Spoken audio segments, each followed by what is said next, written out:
Capitolo secondo, il rispecchiamento scientifico e il suo carattere disantropomorfizzante. Numero 1. Significato e limiti delle tendenze disantropomorfizzanti dell'antichità.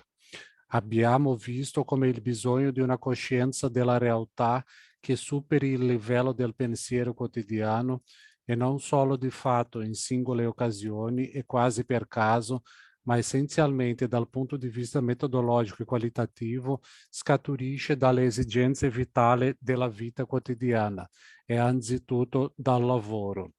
D'altra parte abbiamo anche visto che questa stessa vita quotidiana produce continuamente tendenze che ostacolano e impediscono la trasposizione delle esperienze di lavoro sul piano universale della scienza. I progressi del genere umano negli stadi più primitivi e come vedremo non solo in questi, anche se più tardi con un potere di resistenza molto più debole, producono forme di rispecchiamento e di pensiero che, invece di superare radicalmente le personificazioni e antropomorfizzazioni ingenue e spontanee della vita quotidiana, le riproducono a un livello più alto, ostacolando così lo sviluppo del pensiero scientifico.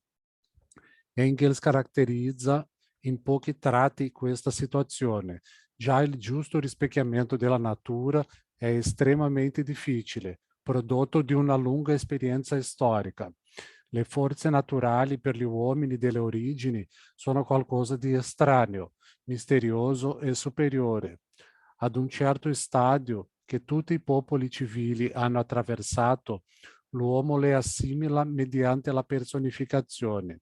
Questo istinto di personificazione ha creato dovunque gli dei.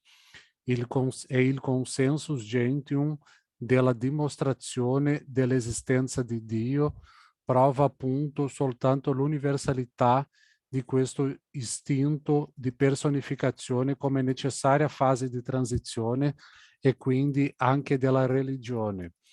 Solo la conoscenza effettiva delle forze naturali scaccia gli dei e il Dio da una posizione dopo l'altra.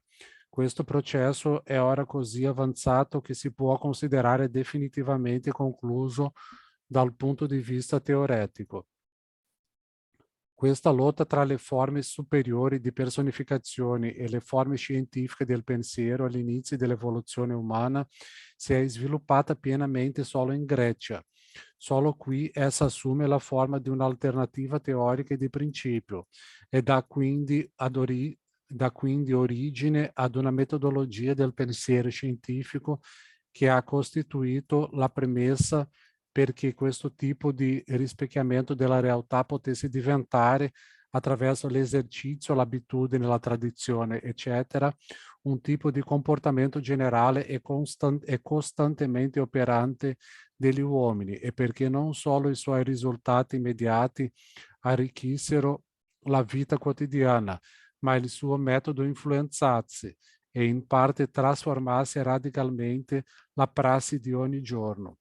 Decisivo è proprio questo carattere cosciente, universale e fondamentale dell'opposizione, poiché, come abbiamo potuto vedere, lo sviluppo delle esperienze di lavoro determina bensì la formazione di parecchie scienze particolari, anche altamente sviluppate, matematica, geometria, astronomia, eccetera. Ma se il metodo scientifico non riceve una formulazione filosofica universale che lo contrappone alle visioni antropomorfiche del mondo, i suoi risultati particolari si possono adattare e possono essere incorporati nelle più diverse concezioni magiche o religiose. E il progresso scientifico realizzato in certi settori non avrà la minima influenza sulla vita quotidiana.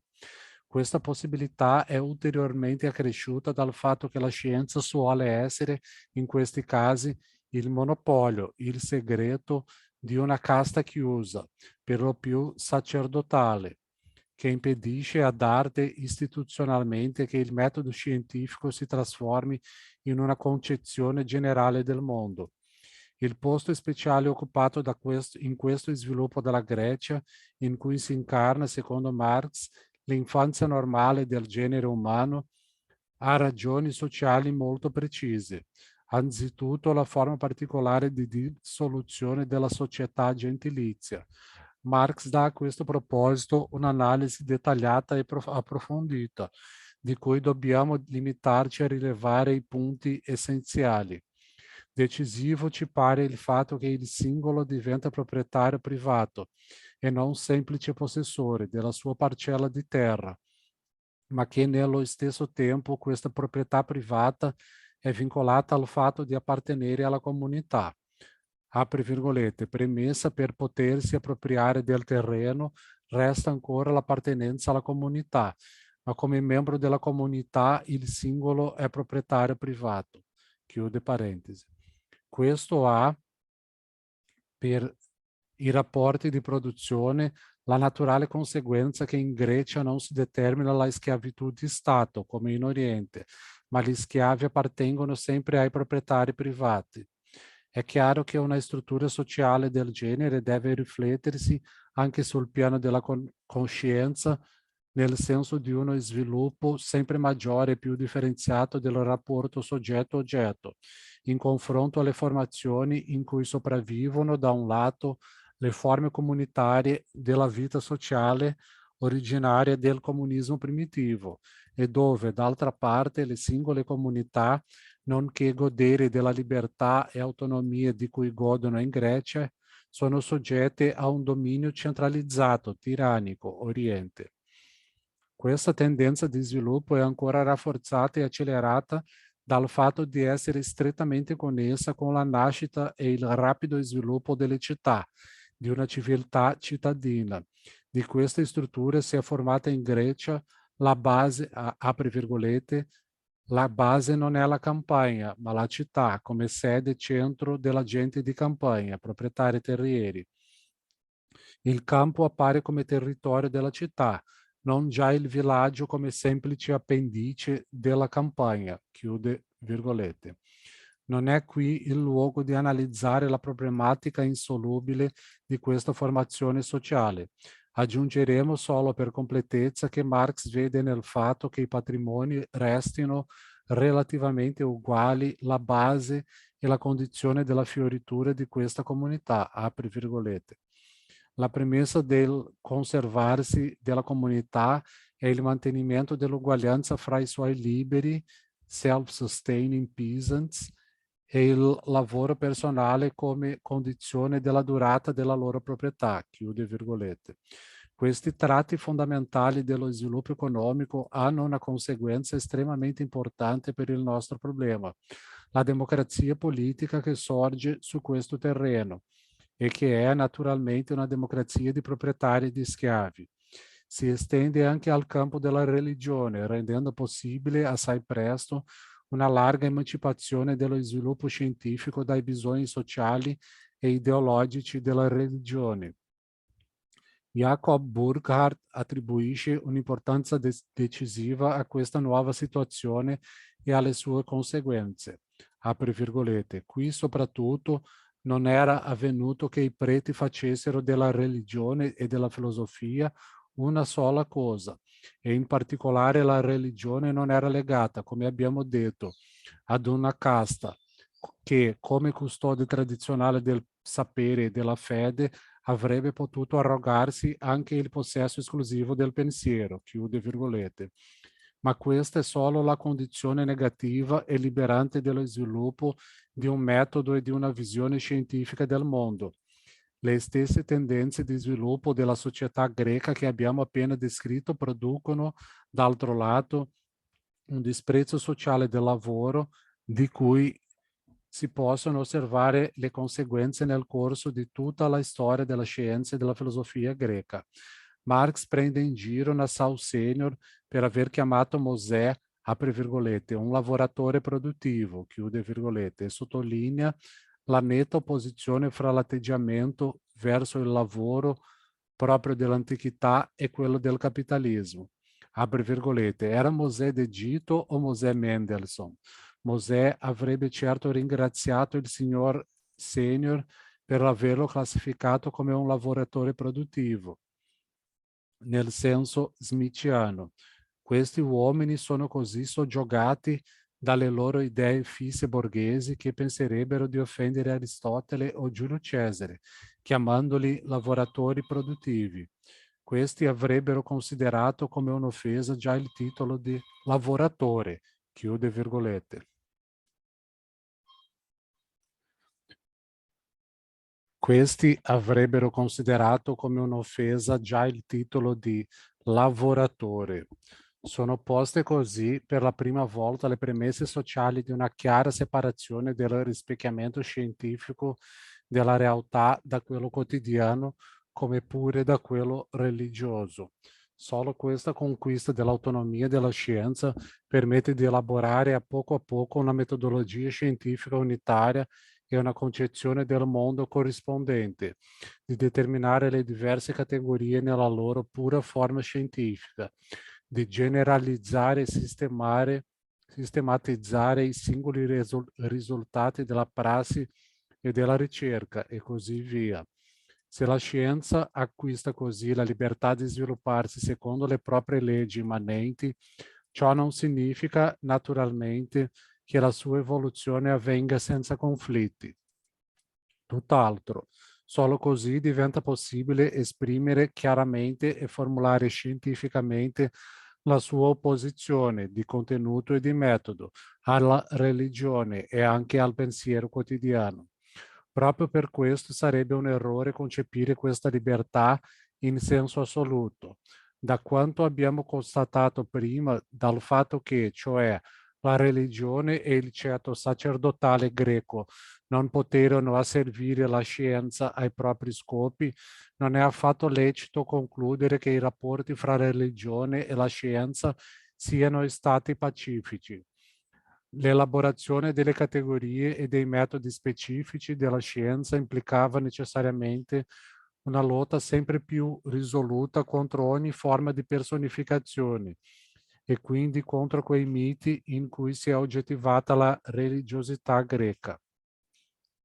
Un'altra conseguenza necessaria della situazione storica da noi indicata è che l'arte e soprattutto la poesia, a cui fu affidato il compito di elaborare e interpretare questi miti, vennero ad assumere così un ruolo e un'importanza che non avevano mai avuto prima, il che spiega anche quella reciproca ostilità fra la filosofia e la poesia, che è uno dei tratti più singolari e caratteristici della storia della cultura greca. Per quanto riguarda la religione, l'assenza di una casta sacerdotale non si può concepire nel senso che la religione fosse priva di ogni potere sociale. A questa interpretazione si oppone tutta la struttura della polis, la funzione dominante della vita pubblica, che si esprime già nella proprietà terriera, poiché solo chi è cittadino della polis può essere proprietario privato della propria parcella di terra. Il culto religioso, i templi, eccetera, furono protetti dalla legge, fin da quando vi fu una legge e prima dal costume. E quando gli attacchi al rispecchiamento personificante e antropomorfizzanti della realtà divennero più violenti, queste leggi furono estese anche agli attacchi teoretici contro la religione. Sorse così ad Atene la legge contro la sebeia. Quelli che non credono nella religione o fanno lezioni di astronomia dovranno essere citati in giudizio. È così che furono querelati, ad esempio, Anassagora, Protagora, eccetera. È molto significativo che in questa legge, come nell'accusa rivolta contro Anassagora, l'astronomia abbia una parte decisiva. Questa è e rimane per molto tempo il campo di battaglia in cui si scontrano più che altrove i rispecchiamenti antropomorfizzanti e disantropomorfizzanti, ma nello stesso tempo appare che non basta un insieme di ricerche scientifiche particolari, fondate sull'osservazione esatta e sulla matematica, per portare questo conflitto su un piano teorico e di principio. L'astronomia dell'Oriente, per molti aspetti altamente progredita, si è lasciata inserire in sistemi concettuali antropomorfici. Solo la generalizzazione metodologica e filosofica compiuta dai greci mostra che su questo problema le due vie possono e debbono separarsi. I processi greci per Assebeia sono un lontano preludio di quelli condotti dall'Inquisizione contro Giordano Bruno e Galilei. Lo sviluppo della civiltà greca crea in tal modo le basi del pensiero scientifico, ma bisogna subito aggiungere che quelle stesse leggi del modo di produzione greco che hanno reso possibile la nascita della scienza hanno anche opposto ostacoli insormontabili al suo pieno dispiegamento, alla sua coerente e completa realizzazione. Il disprezzo per il lavoro produttivo sorto in seguito all'economia schiavistica, quello che Jacob Burckhardt chiama l'antibanausia. Qui non possiamo in alcun modo trattare a fondo questo problema, anche se volessimo limitarci alla questione che qui più ci interessa, quella del reciproco alimentarsi e fecondarsi della produzione e della teoria. Basterà illustrare brevemente questa situazione sulla scorta della biografia plutarchiana di Marcello. Plutarco racconta come certi tentativi di impiegare le leggi della geometria per la costruzione di macchine suscitarono la più violenta opposizione di Platone, che vedeva una degradazione della geometria nel fatto che essa fosse applicata a problemi di ordine pratico e necessario, e abbassata così al livello del mondo sensibile e corporeo. In queste circostanze la meccanica si separò dalla geometria e divenne un'arte manuale, che era applicata soprattutto nell'esercito. E anche a proposito di Archimede, Plutarco osserva che egli disprezzava l'applicazione della meccanica come arte manuale e che solo per patriottismo collaborò con le sue invenzioni alla difesa di Siracusa.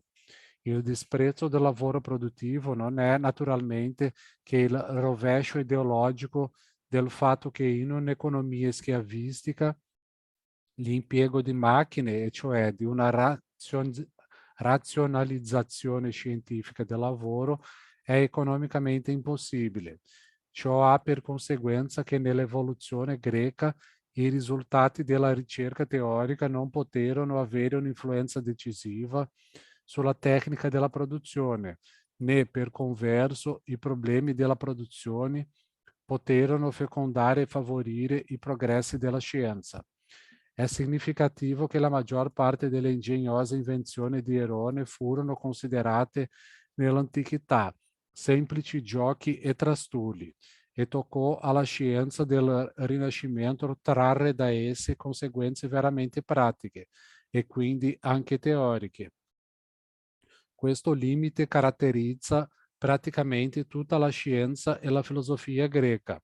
Esso impedisce un'elaborazione e applicazione coerente, capillare e particolareggiata del principio scientifico, del metodo scientifico nel rispecchiamento della realtà, la creazione di un sistema concettuale unitario nella scienza e nella filosofia, in opposizione al pensiero quotidiano e alla religione, e insieme l'elaborazione di una fitta rete di rapporti fra la scienza e la prassi quotidiana. Entro questi limiti, tuttavia, la filosofia greca non ha solo posto i problemi più decisivi della natura specifica del rispecchiamento scientifico della realtà, ma li ha anche chiariti per molti aspetti, in modo definitivo. Essa è una parte importantissima e spetta in questo all'alto livello raggiunto dalla dialettica.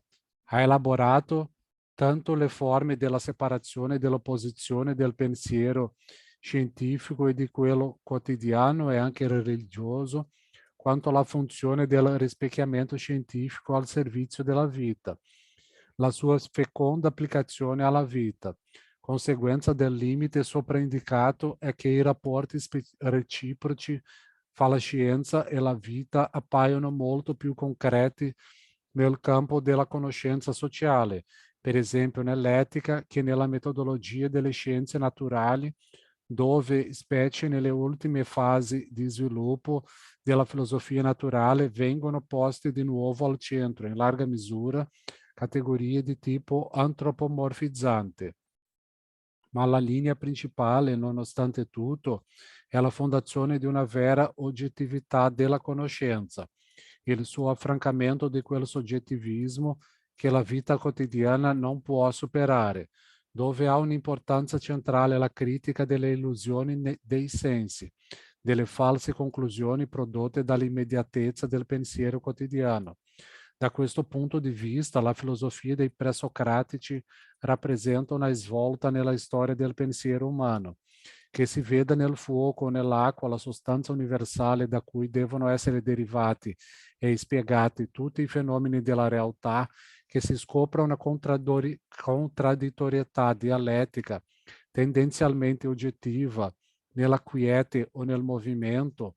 In tutti questi casi la tendenza filosofica è quella di lasciarsi alle spalle la soggettività umana con i suoi limiti, le sue ristrettezze, i suoi pregiudizi e di rispecchiare con la massima fedeltà la realtà oggettiva così com'è in se stessa, turbata il meno possibile dalle aggiunte della coscienza umana.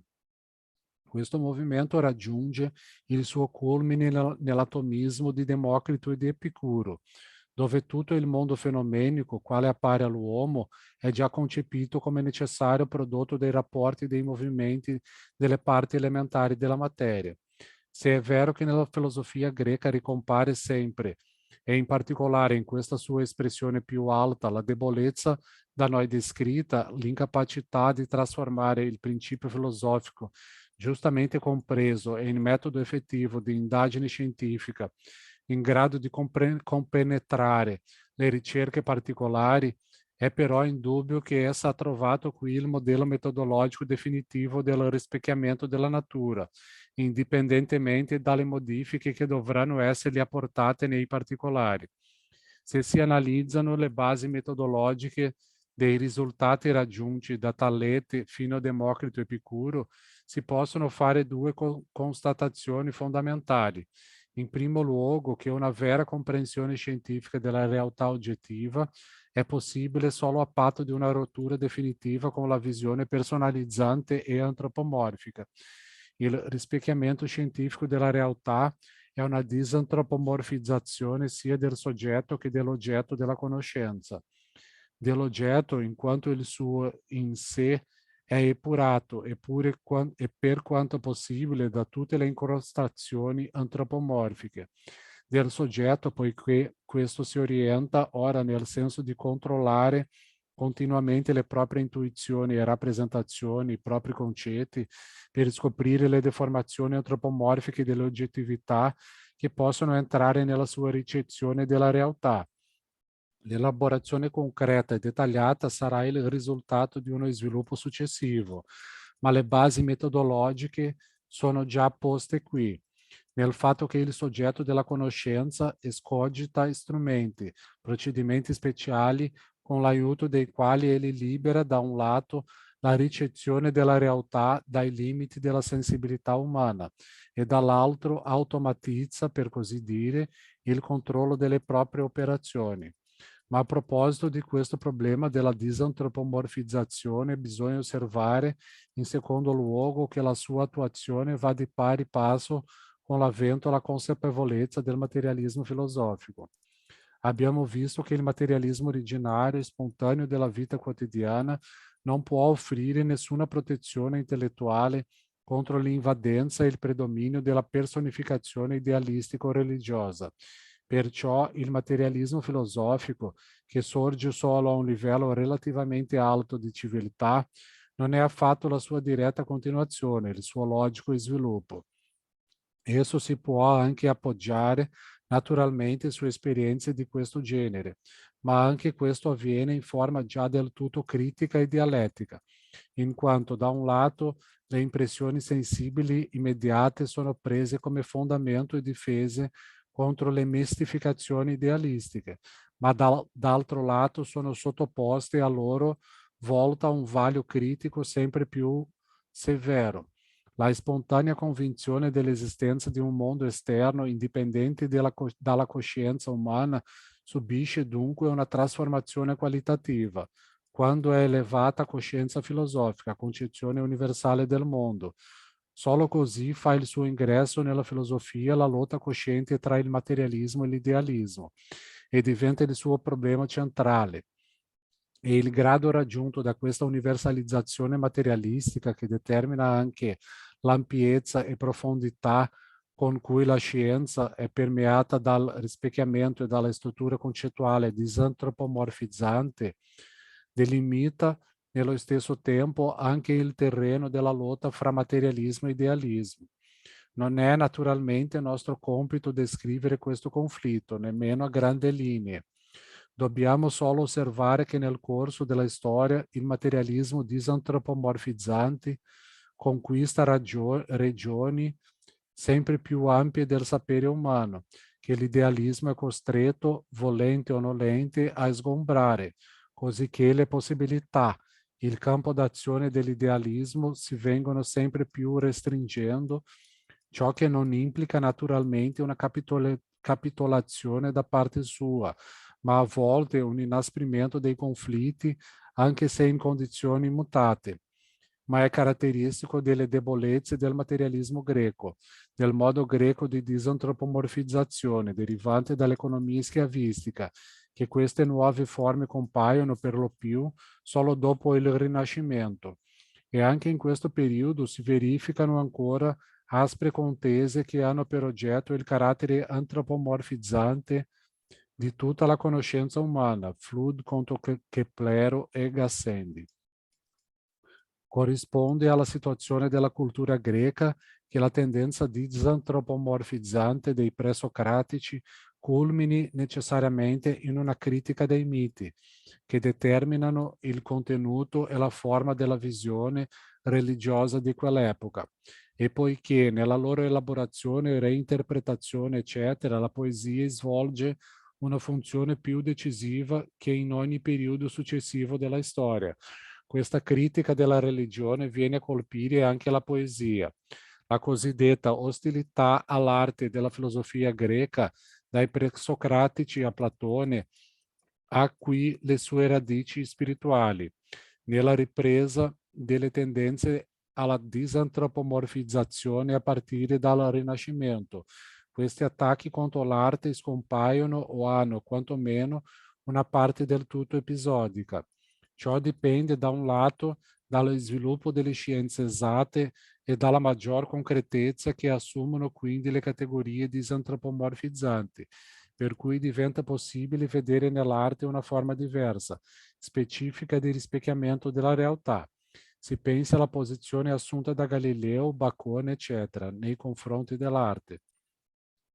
E d'altro lato, dal fatto che la formazione e interpretazione dei miti era stata compiuta nel Medioevo dalla Chiesa, per cui anche l'arte a sua volta doveva combattere contro di essa per conquistare la propria autonomia.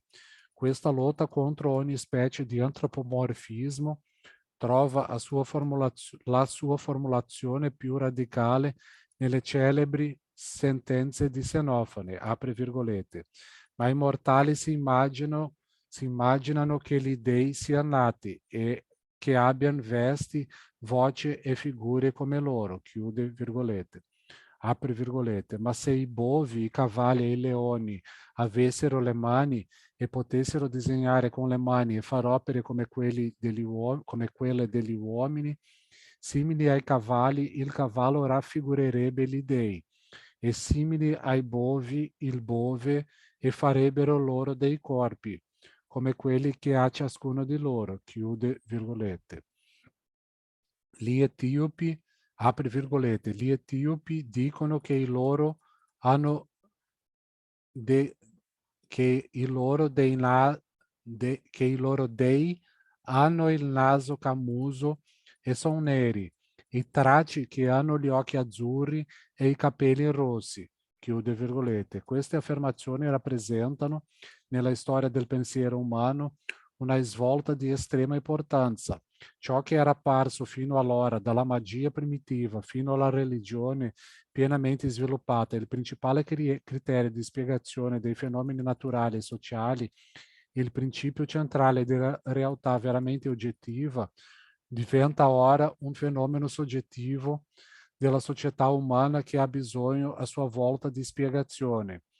Che questo rovesciamento del problema conduca ad una negazione radicale dell'esistenza del mondo degli dei, ad una vera sconsacrazione, disantropomorfizzazione dell'universo, o che invece si finisca per riconoscere la necessità sociale della religione, identificando la sua fonte nei bisogni umani, nell'attività della fantasia umana, non è, dal nostro punto di vista, una questione decisiva, per quanto importante possa essere dal punto di vista della storia generale della civiltà, tanto più che questa difesa della religione in nome del consensus gentium serve assai male da apologia di quella determinata religione che si tratterebbe di difendere. Protagora arriva appunto per questa via a un relativismo storico integrale, se è lecito adoperare un'espressione di questo genere per la Grecia, secondo cui ogni popolo possiede e venera gli dei che gli si confanno. Ma questa tendenza può spingersi anche oltre e assumere, per esempio in Crizia, una forma pienamente cinico-nichilista. La religione è giustificata ideologicamente come mezzo di polizia morale per il mantenimento dell'ordine. Allora, poiché le leggi li distoglievano dal commettere apertamente delle violenze, ma essi ne commettevano di nascosto, un uomo astuto e saggio deve aver avuto per la prima volta l'idea di inventare per i mortali la paura degli dei, perché servisse da spauracchio ai malvagi, anche quando facevano, dicevano o meditavano qualcosa di nascosto. Così egli introdusse il concetto di divino, dicendo che esiste un essere fiorente di vita immortale, che ode e vede con la mente e pensa a dismisura e appartiene a se stesso e a natura divina, che è in grado di sentire tutto ciò che si dice fra i mortali e di vedere tutto ciò che essi fanno. Così, se tu progetti in silenzio qualcosa di male, ciò non rimarrà nascosto agli dei, poiché la ragione e il pensiero è troppo forte in esse, chiude virgolette. Parallelamente a questa critica dell'antropomorfismo religioso, si sviluppa nella filosofia greca anche quella del pensiero quotidiano. Essa è un motivo costante di tutto il suo sviluppo. È già presente nella dialettica dell'essere e nel diventare e nel divenire negli Eleati e in Eraclito. Assume forme sempre più evolute nella filosofia successiva, dove ciò che in questa fase appare inevitabile, la critica dei limiti soggettivi e antropomorfici del pensiero quotidiano dà luogo, rovesciandosi a un idealismo in parte o del tutto religioso. Lo sviluppo sociale, dove si manifesta in forma sempre più chiara l'impasse necessaria e insuperabile dell'economia schiavistica, presenta per il nostro problema soprattutto l'aspetto che la conoscenza oggettiva della natura, che nelle scienze particolari raggiunge il suo culmine in questo periodo, è meno in grado di influenzare il generale atteggiamento antropomorfico di quanto lo fossero le conoscenze, molto più lacunose del periodo iniziale decisamente filosofico. Hegel ha colto benissimo la situazione che si viene a determinare. Egli vede la differenza fra lo scetticismo antico e quello moderno e anche tra il primo e l'ultimo periodo di quello antico, nel fatto che il primo è una critica del pensiero quotidiano, mentre il secondo è diretto anzitutto contro l'oggettività del pensiero filosofico.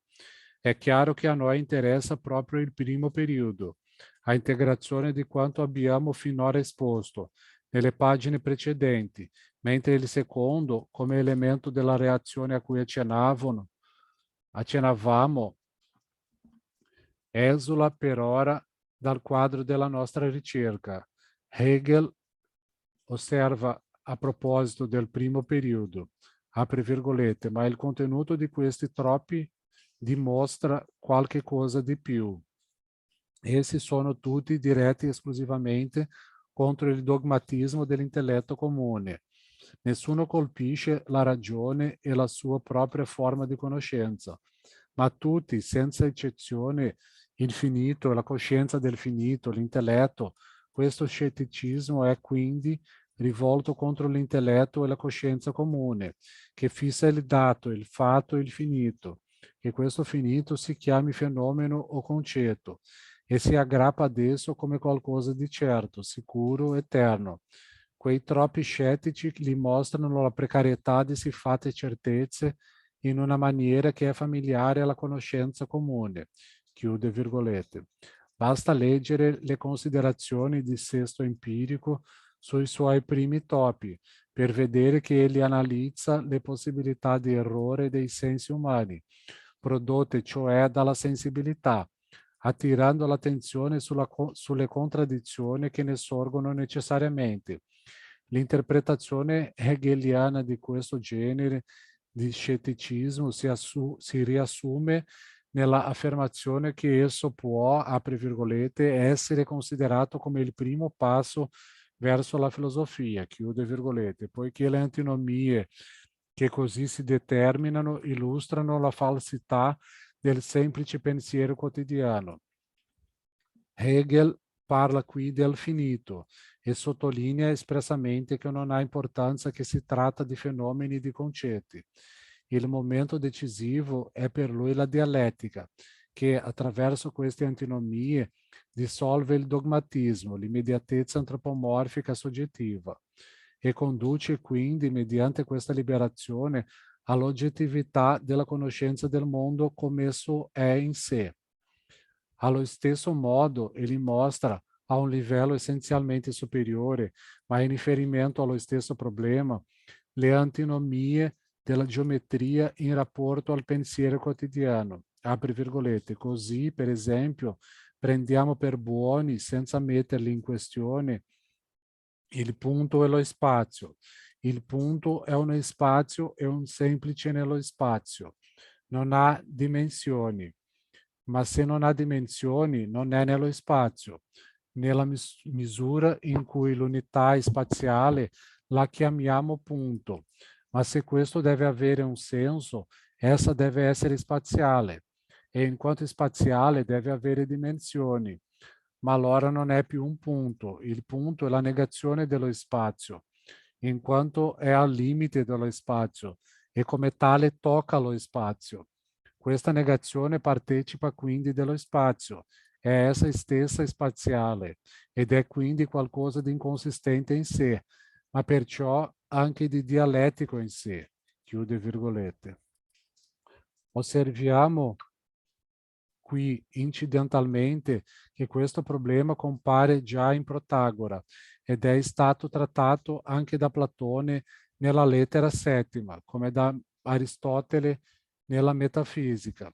L'opposizione fra la geometria nel pensiero quotidiano e la sua verità oggettiva, che si conferma solo se viene liberata dai momenti della nostra sensibilità, nel nostro procedimento abituale, eccetera, fa dunque parte del patrimonio comune del pensiero greco.